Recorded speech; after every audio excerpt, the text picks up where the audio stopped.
Trying to get ready to join your chat channel. Meanwhile, why don't you invite your friends, relatives and families? Don't hesitate to share the information at your social media channels and also send SMS message via WhatsApp, Telegram, Signal.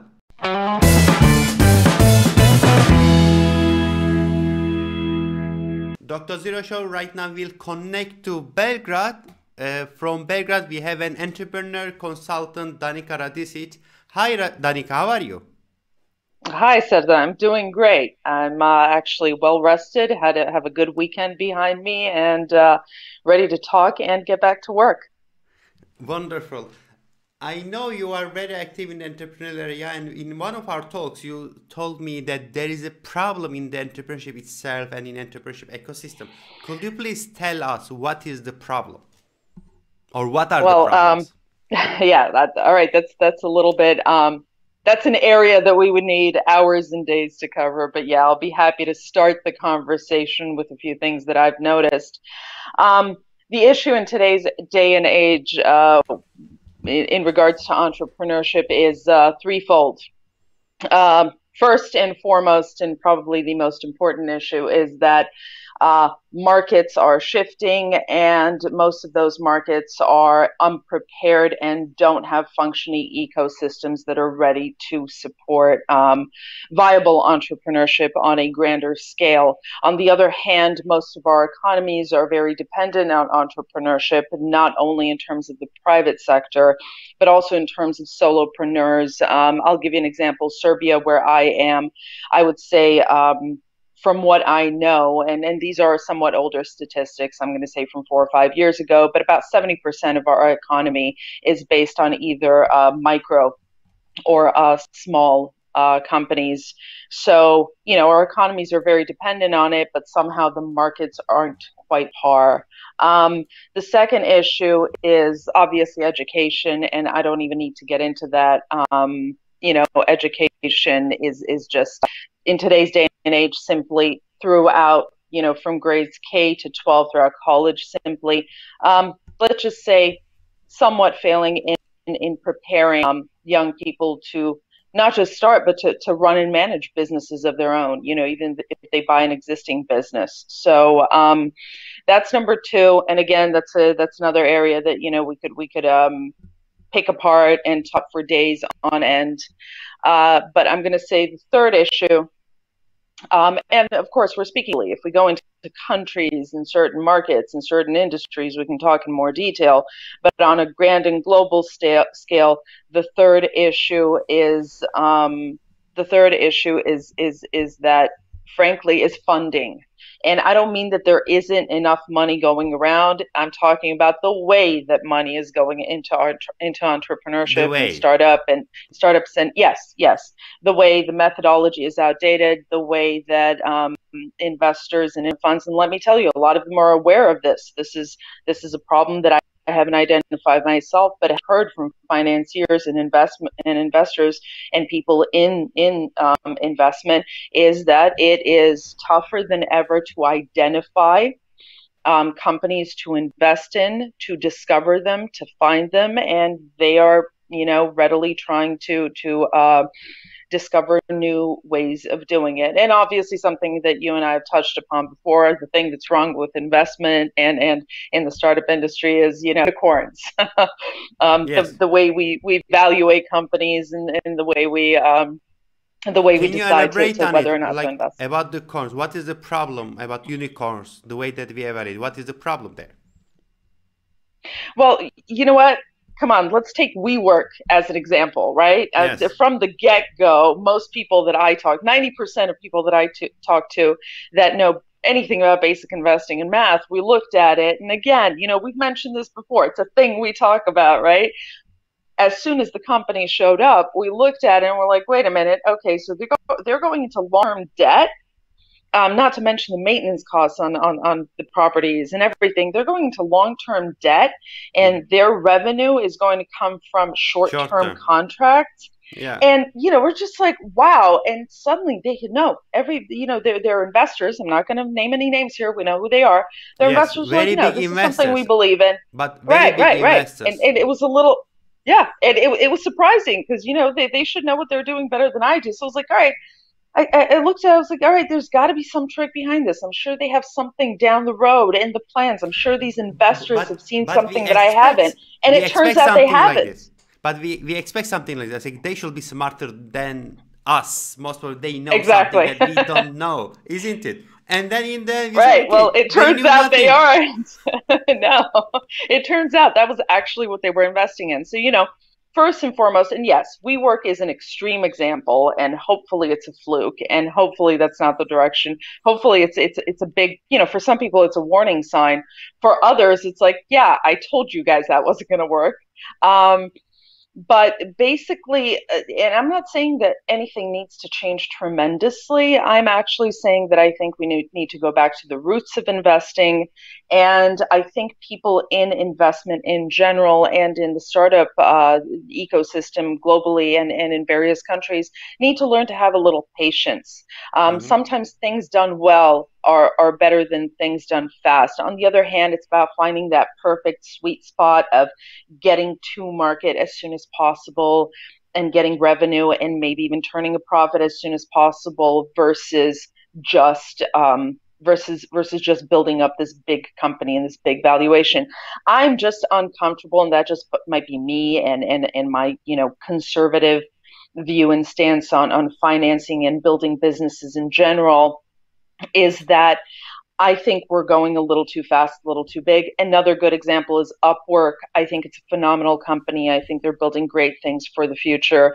I don't like the word gig economy. It's a new buzzword. Gig economy is something that humans have been doing and surviving off of for hundreds of years, since the industrial age, since the very beginning, the roots of the industrial age. So but Upwork is doing great things. On the other hand, and as far as I can tell, I might be wrong. I did take a look at their finances and stuff. They've been turning a phenomenal revenue, but they have not been profitable since they've gone public. And I get it. I get it. When you go public, you're looking at your valuation and your stock value more than anything else. You're also looking to build for the future. You're thinking very long term, 20, 30, 50 years. So I get what they're doing. But on the other hand, I think we're focusing a little bit too much on that valuation and stock and making it bigger and going global and this and that. And I'd like to get us back to just starting really quality small startups. And you know what? I think that's where the innovation is. I think that's why the entire world is now suddenly, not suddenly, obviously, but lacking, or rather slowing down. We still have innovation, but it's slowing down in comparison to what we had 20 years ago, right? To the boom with the innovation boom with the likes of Google and search engines, and then 10, 15 years ago with social media, right? Hmm. I think that innovation is slowing down in terms of, and when I say innovation, I mean humans' use of uh, ICT and IT. I think that's slowing down because I think everybody in the finance and in the investment world, and hence because that's where the money is also in the startup world, is looking for the next big thing. I don't think we need to be looking at the next big thing. I think we need to be looking at viable, profitable, building viable, profitable startups and businesses that can, make incremental innovation. And I believe that's how we actually, in the end, make good things and big Can we things say happen. that we are sort of in the valuation bubble and entrepreneurship bubble, like 2000s, where we have the bubble of internet, bubble of other industries. So this bubble should Right. burst so that we realize about what is important for entrepreneurship and what is important for valuation. Right. And that's a great question, and one that I believe needs to be discussed more, and in particular, that word bubble. right? So, is there a bubble in terms of a startup bubble? No. Is there a valuation bubble? No, not when we look at the entire market. Mm-hmm. So a bubble means that it's overvalued, that there isn't a firm standing behind it, and that it could pop any minute, right? And it will pop. Every bubble eventually pops. Mm-hmm. But are there bubbles within this ecosystem? I would say yes. Is there a unicorn bubble? Yes. And the ridiculous part is that it was self-made because people kept looking for the next unicorn or wanting to be the next unicorn. And that's the ridiculousness of it. The reason we call them unicorns is because they're rare and we don't know exactly what they are or where they come from. So trying to create one deliberately is just a little weird. So yeah, I think there's a unicorn bubble. Is there a valuation bubble in certain terms? Yes, I think in today's day and age we are valuing some things that we shouldn't be. And again, we need to again, like with work, you need to take a closer look, and you just need to go back to some very basic math and to finance 101. Um, so that being said, yeah, there is, I wouldn't say there's a startup bubble. There is a higher end startup bubble, starting the next cool big thing. It doesn't need to be cool, right? It needs to be useful because that's what a startup is. That's what a business is. That's what any product is you identify a need in the market and you see how you can best meet that need and you try to do it better or a little bit differently. So yeah, in the notion itself, yeah, there's a bubble. I think we're overcomplicating it. Thank you very much for joining from Belgrade. I hope we can meet and discuss more different issues. Thank you, Seda. Let's stay in touch. I always love talking to you. Bye. Bye.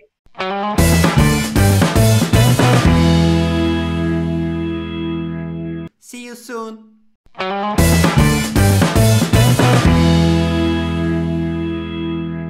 Hello everybody, Dr. Zero Show right now connects to another continent, to Tanzania, to Dar es Salaam. Hi Michael, how are you? Oh, great, Sarah. How are you doing? Fine, fine, nice to see you. It has been so many years when we met in Tanzania, Dar es Salaam, many years ago. Do you remember when was it? Yeah, Was it 2015 or?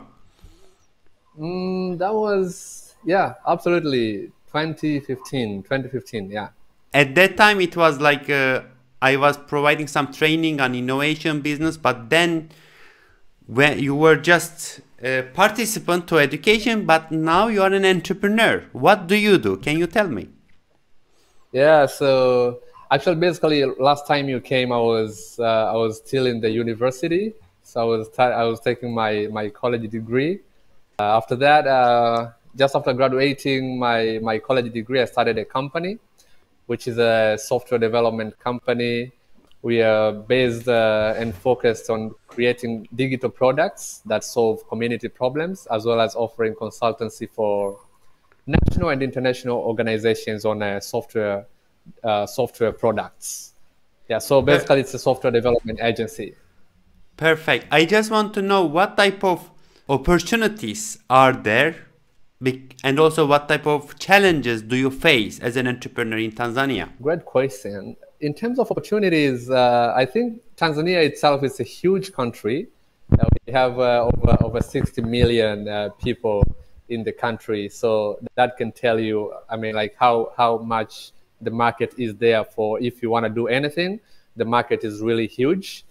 The people are really adapting technology right now from how people live, communicate, how they do businesses, how even the government right now is pushing very much to adapt new technologies. So there are so many opportunities for entrepreneurs to come up with ideas, to come up with products that in one way or another helps to facilitate different organizational processes, because the market is there, the market is huge. Everybody, including the government, is pushing for better efficiency. And so it's an opportunity for anyone who thinks creatively and innovatively to bring about these solutions which can help to, improve some of the processes and solve these community problems. Again, maybe in terms of challenges, I think the biggest challenge right now, I would say, apart from this COVID thing, which is the Yes, pandemic COVID that has everywhere. been everywhere. So that's to everybody. That's a challenge to everybody. But for us as entrepreneurs, maybe the biggest challenge here in the country is access to like the business skills. Business skills. How can we build products? How can we build businesses that can sustain and can go through to solve these community problems? Because for some time I've been experiencing and observing the trends. We have so many entrepreneurs here in Tanzania who are trying to build things. We have so many people who have brilliant ideas, but when it comes to business execution and how do we build organizations that really can stand strong and be sustainable and build a business that build impact not only for 1 year but for 10, 20 years, still there is knowledge and skills gap, which I think every entrepreneur here in Tanzania is trying to break those chains and developing products that can eventually be big and solve much bigger problems. Actually, when I was there, I remember some people were developing an application that was similar to Clubhouse, and we are talking about 2015. Exactly. Yeah. Do you know these people? Do you remember? Those are my friends. They were building a platform that was called Gumzo. Yes. It was called Gumzo. It was a voice sharing platform, really good platform, very brilliant ideas.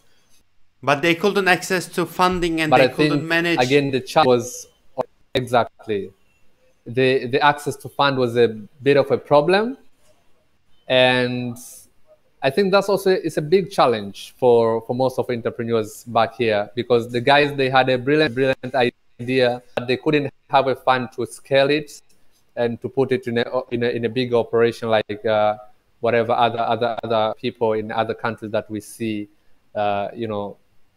So yeah, access to fund, I would say it's a huge challenge as well.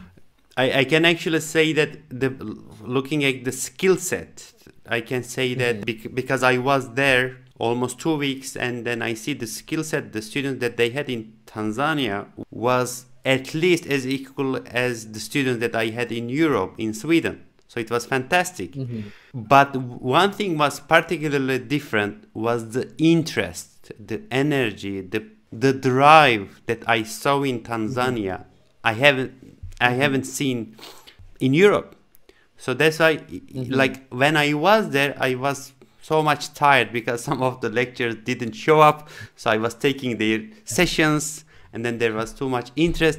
But because of the energy, like the aura there, I felt so happy because you see, and I learned a lot. If you remember when I was there at my first session, I said, I'm not here to teach you something. I am here to learn. Because what can I mean, you can learn everything, but I can learn more from you. It was my first visit to any African countries. It was fantastic. Yeah, for sure. I, as you're saying, I think in terms of the skill set, the technical know-how, we have really good people who can produce the same quality of works like everywhere in the world. But what's probably missing right now is the supporting ecosystem that can nurture and help these people to, even develop more, because most of them they'll just end up in a small scale.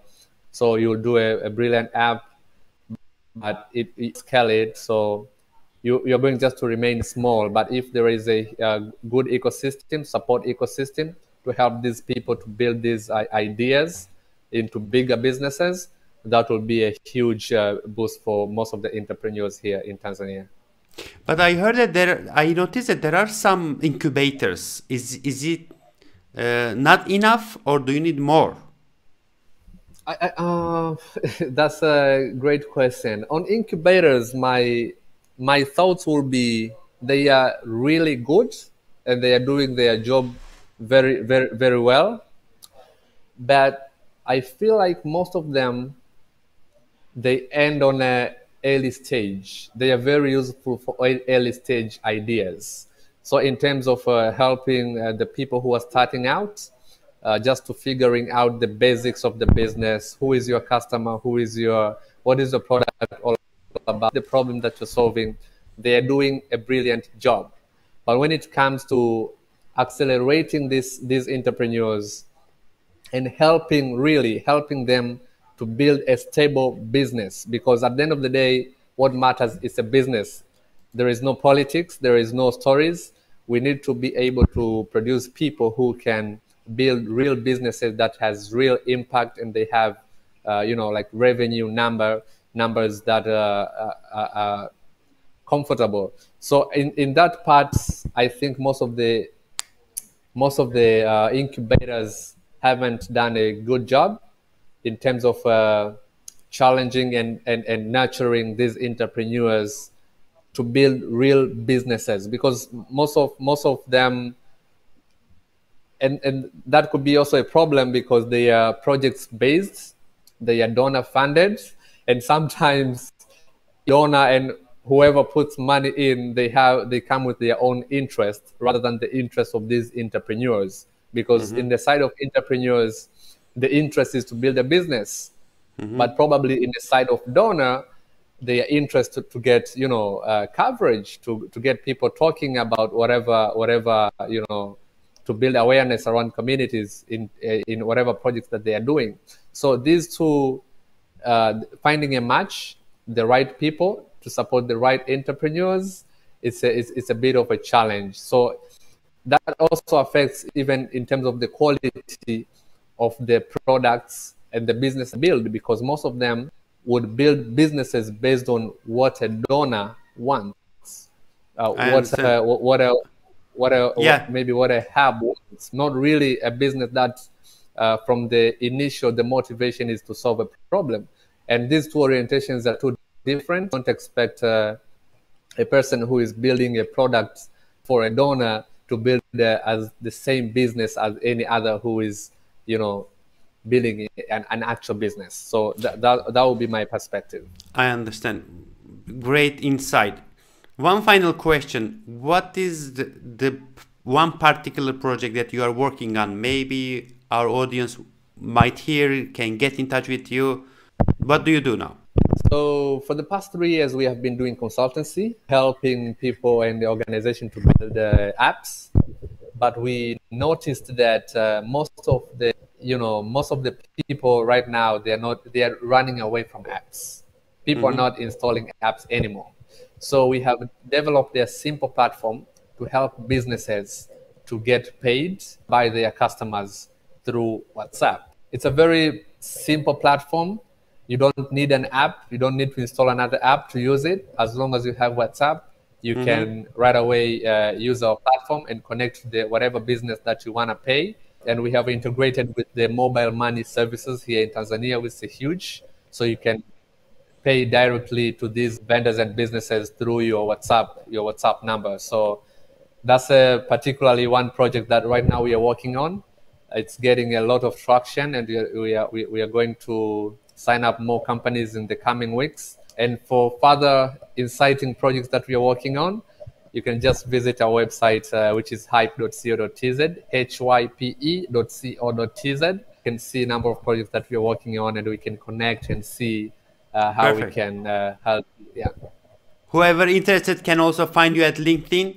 Thank you very much to join from Tanzania, from Dar es Salaam. I hope to see you face to face in real life. Have a nice day. I wish you success in your entrepreneurial journey. Thank you very much, and all the best. Thank you for making time to talk with me.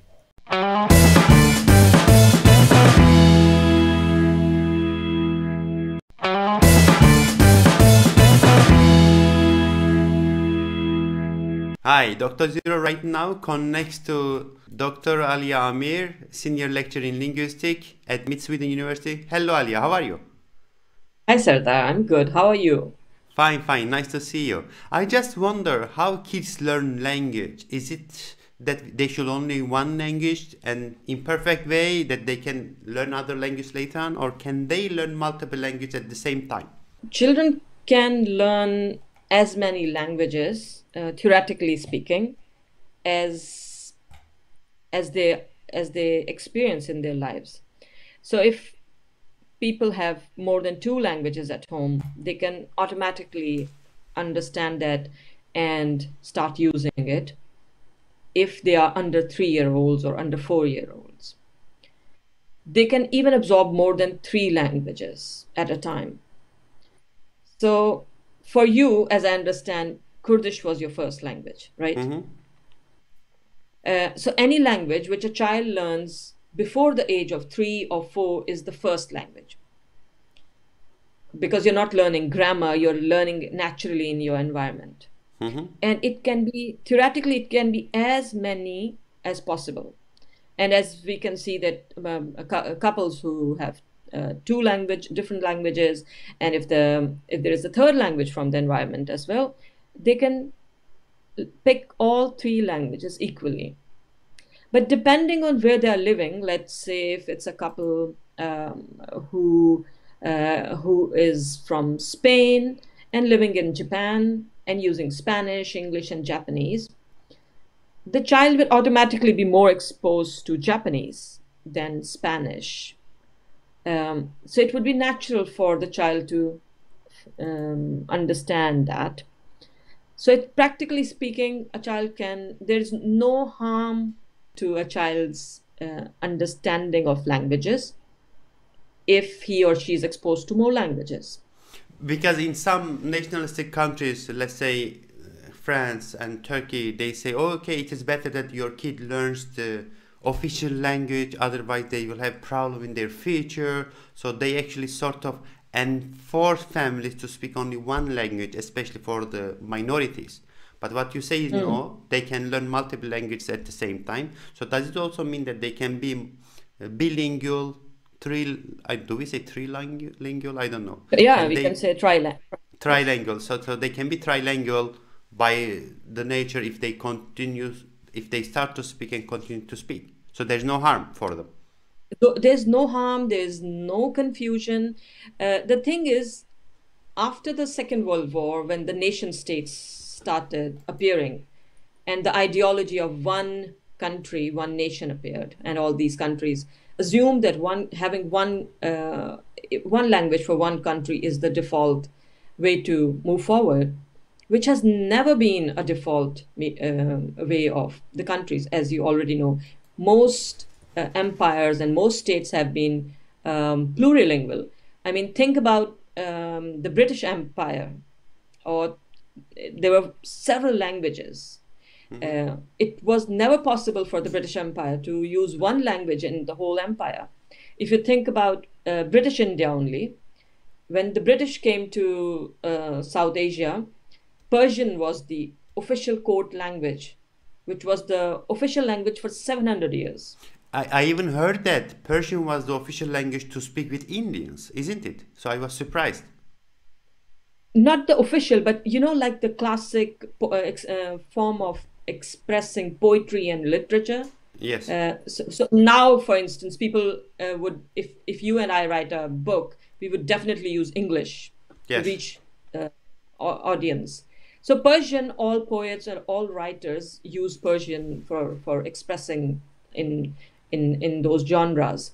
Persian was the official language for 700 years until the Brits came in 17th century. And then for 200 years, English was the official language. And while English was the official language, Urdu, Hindi, Arabic existed as well. Not the Turkish of Turkey, but Chaghtay Turkish from the Central Asian Turks, because the Mughals came from Central Asia. In the first generation, they used that variety of Turkish and even wrote, maybe the King Babur. But anyhow, so this is just an example of a very multilingual, very plurilingual empire. I, for instance, grew up in a home where 3 languages were spoken. But the problem arises at a stage in school where all 3 or 4 languages for a child is not possible to develop in the written and the spoken format. Yes. So then the problem arises. You know what I mean? The best thing for a multilingual family is to keep the children exposed to different languages. And it's very important for children to learn the first language, because if your base is made in the first language, if you have like gathered it, it's the like the foundational stone, and then you can very easily build on as many languages as you want. So for instance, let's assume like if there's a Kurdish family living in Kurdistan, and the child learns Kurdish first and foremost at home, and that's built, and then they go to school, but they continue, the child continues to develop written skills in Kurdish first. That base will work like, you know, a rocket for all other languages. Then if he learns Turkish or Arabic or Persian or Lithuanian, that will, all the different kinds of knowledge that he has from one language, it will automatically get transferred. So, but some countries say no, only learn one language, because I know even some friends in France, they say they were told that for the kids' brain it is much better to speak French. Some doctors told them, but in reality, actually, if they speak their mother language, which was Arabic for them, so they could learn French much faster, because they are using writing in Arabic, and then they can learn French also. Is it what you mean? So you mean they learned Arabic first? Yes. And then they learned French. So yes, that would be the default way of working. But isn't it like this? Sometimes people say it is better to speak official language everywhere, so it is better for the people to feel they are part of country? Or do you think that no, if people can speak their mother language officially, can read and write, it is much better to feel part of the country, based on your experience or your observation or research? Well, who are you and I to tell people? The family language policy is always a personal decision, right? Of the parents. And research has shown that when the parents decide about whatever policy they are having for the first child, even for the second, third, and fourth child, it changes. So even if they don't, for instance, use the majority official language of the country for the first child, eventually for the second, third, or the fourth child, that language comes in the home because of the younger children. So I cannot, of course, recommend what to do if you want to keep connected to your heritage stories, if you want your children to be able to talk to your grandparents. Obviously, you would want some form of language like left, even if it's just spoken. But if you do not want them to develop written language, that is another option. But obviously, majority language cannot be left without they will learn that. They will learn in the end. Yes. And the role of the family, not just for one language or two languages or three languages, is very important in terms of all the conversations that parents have with their children at dinner time, at bedtime, or when going out, grocery shopping. All of those skills are actually transferred from the parents to the children. And very important research has shown that parents who tell stories to their children, those children actually have very good narrative skills. Okay, so it doesn't matter which language, but if you tell stories to them, they develop narrative skills. Yes. So the best way to develop language skills and good educational grades, if I were to recommend just one thing, it would be to read to your children at an early age. Read as much as you do, watch movies, give them exposures, do things together, because you will then transfer learning by doing, will develop the personality and language, will penetrate from one language to another, experiences, and it will enrich them. Thank you very much, Alia. So what you say in conclusion is read bedtime stories to your kids to let them to develop communication skills, so they can be exposed to as many languages that they can, because it is something that they can learn naturally. Thank you very much for joining. Have a nice day. Thank you. You too.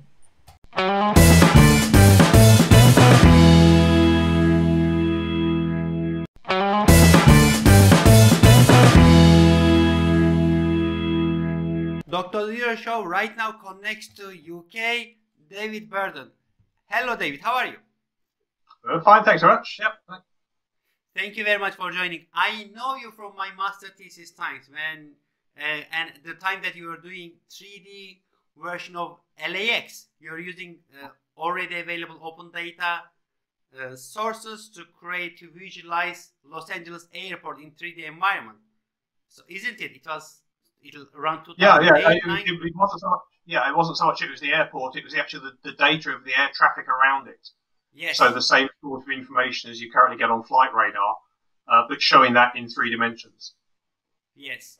So you work with 3D worlds, immersive worlds. Can you please tell us why it is becoming a hype right now? People start to talk more about it. Why should we care about immersive worlds? I think there's a number of things that are driving it. Obviously, pre-COVID, there was a lot of interest in how you could use these spaces for doing things like training, particularly where you've got training that could be costly or it's difficult to set up, or a student can't get access to it 24/7. So if you think about construction, you think about healthcare, you think about laboratory work, all of those require equipment to train. Whereas actually, if you can do it all virtually, it means you can do that training anytime, any place, anywhere. So we're already seeing a drive towards that. But then obviously over the last year or so with COVID, with people being forced to be at home for long periods of time, then actually that ability to shove a VR headset on and suddenly be somewhere completely different is quite attractive to people. Yes, can you tell us in which industry do you use immersive technologies? So for us, it's primarily within healthcare, so working within higher education, for training nurses, training social workers, so into social care. We've also worked in the heritage sector, so looking at recreating historic sites. We've also done work within disaster management, so those sorts of sectors. But I can already read all these things from a 2D website. Why should I use immersive worlds? But because it places you in that space, and there's a lot of evidence that shows that there's something called encoding specificity, which says that if you learn things in the place that you're going to actually use those skills, then there's a lot more cues there to help recall that information. So if you learn, how to work with a patient, how to conduct a particular test by doing it in a simulation, then actually that embeds it far better in the brain than actually just sort of doing it in a classroom type environment, or certainly than reading it off a 2D screen. And also it's the ability to create it so there's very few prompts. Real life doesn't have lots of prompts saying, here's 6 things, which of these 6 things do you want to do? Whereas in a virtual environment, we can create that environment. We did an exercise many years ago for doing a paramedic trainer, where you're a paramedic, you arrive at the scene of an accident, there's a motorcycle and a motorcyclist on the floor, and that's it. The simulation doesn't prompt you. It just says, there's the situation, get on with it. And you should know from your training what you should do. You've got your ambulance that's got all the drugs, all the kit in it, and it's up to you to then actually sequence it correctly. So of course, if I want to experience this type of stuff, there should be an accident in real life, but you can recreate it in the simulation. So I'm gaining experience inside the simulation. So does it make me much more ready to real life situation? Very much so. And that's the feedback we've had from students, is they can practice things which in the physical world, they might just get to practice once or twice because that's all that's been timetabled for them. Or it's things that they can't even practice. So a couple of the exercises we've done recently are for social workers doing home visits for child protection. Mm-hmm. And obviously you can't practice going into somebody's house and asking them about their child. The first time you do it for real. Whereas in a simulation, you can actually go through the process and think about what you need to be looking at, think about how you're going to speak to the mother, speak to the family, speak to the children. So you get the chance to rehearse that lots of times and in different scenarios before you have to do it for real. So I could, let's say, hypothetically, I could rehearse this via voice, let's say voice call. How it is different when I do with my avatars? With avatars, it's about the awareness of the environment. So particularly, what you're doing there is when you're talking to the person, is you're picking up on a lot of the cues in the room about things you need to be aware of, things that might actually trigger parts of the conversation. So in one of the simulations we've got, there's things like there's a broken iPad and there's a doll with an arm torn off. And those should be cues to you to things that you're going to actually bring into the conversation. Okay. Like, does it also, because when I was exploring, I noticed that it has a very nice social factor that I cannot experience in other platforms. Let's say at Facebook or at Zoom, okay, I talk face to face, but I don't feel that I am in somewhere with them. But when I am somewhere with my avatar, I feel that I am there with somebody else. Is it yeah, the case where we particularly notice that is in doing things like virtual conferences and virtual workshops, where we've all spent the last year going to Zoom conferences. Yes. And every Zoom conference I do, I'm sat in this chair, I'm looking at that screen, I've got a whole tile of little faces, and every single conference is the same. Whereas when we do a virtual conference, I go as an avatar into a 3D space. Each time I go, it's usually a different sort of 3D space.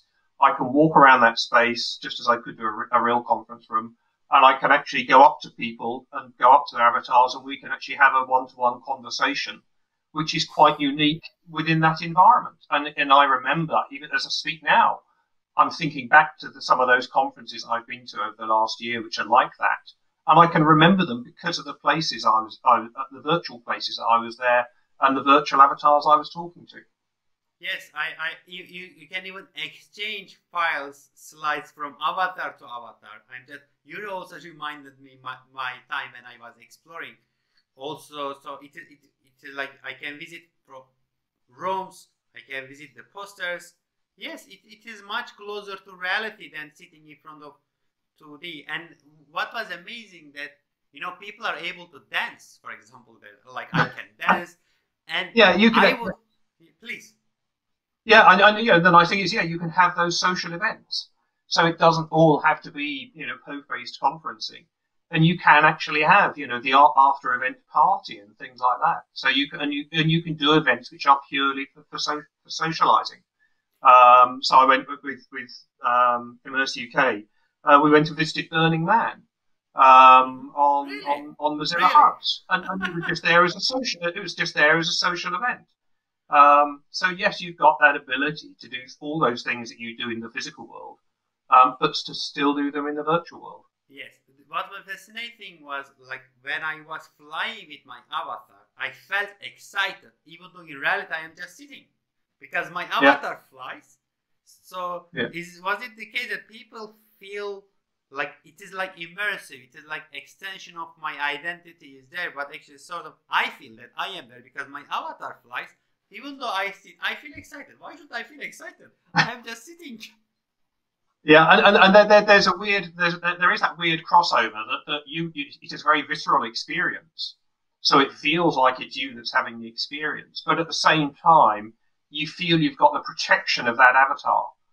And so it's the avatar that, from a sort of social embarrassment point of view, if you like, you don't feel the same levels of social embarrassment because you do have the artifice of the avatar between yourself and the outside world, which again, you don't have when you do a Zoom call. It's me you're looking at. It's not your avatar.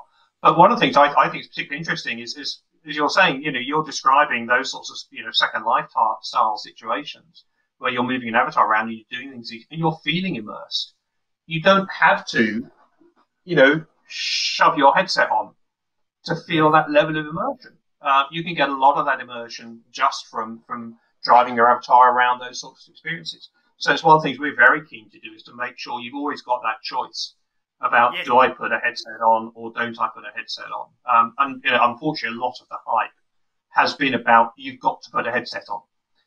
But I think the reality is a long way from that. Is it? Yes.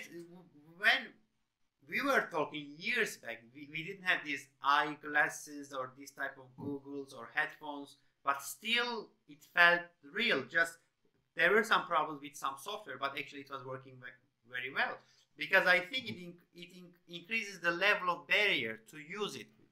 I mean, too much expensive, and like why we prefer Zoom over Skype, because Zoom was able to manage to connect us instantly. Like entry level was easy. I don't need to spend so much time to find how I can share the screen, because technology is the same, but at Skype they were not that user friendly, and then I could use it directly. So the same thing here, if they say, okay, I need to have a headphone, like eyeglasses, where is it? I need to purchase, I need to put on, but if I could directly, this is my experience, like maybe somebody else would say something else, but maybe there should be some different level of immersiveness that I am okay to connect via my headphone without eyeglasses. So yeah, what do you provide? Because I know you have done lots of great things in different domains, but what do you provide for education? Let's say I represent a company or I represent a university and I want to get services from you. Do you have ready solutions that we can do it, or do we need to start everything from scratch? I mean, what we focus on is creating an authoring tool. So what we, our view has always been that this stuff isn't going to really take off until it's almost as easy as creating PowerPoint, or at least something like an Articulate e-learning lesson. Yeah. So that's our focus. So what we build in Trainingscapes is an authoring tool for doing immersive 3D and VR training, which is a drag and drop. What you see is what you get environment. There's no code, so it's a code-free environment that you can create all the interactivities that you want in there. So the idea is that actually we can work with a client and we can maybe help them with their first sort of couple of projects. But gradually the idea is that the client, particularly their e-learning team, and even their tutors, and even in some cases their students, become proficient at actually using the authoring tool, so that then the system just moves and moves and moves as they think, oh, let's use it in this area, let's use it in that area. They don't have to come back to us every time. They just use the authoring tool to create more and more different exercises. And for us, that's what it's got to be to let it happen. And the system will generate the code to run either on a headset or on a PC, a Mac. We also can put it onto iPads, iPhones, because a lot of students have got mobile devices. So it's important they can access it through mobile devices as well. Thank you very much for joining from UK. I appreciate your time and I wish you great success for your other projects. It's been great to talk to you. Thank you.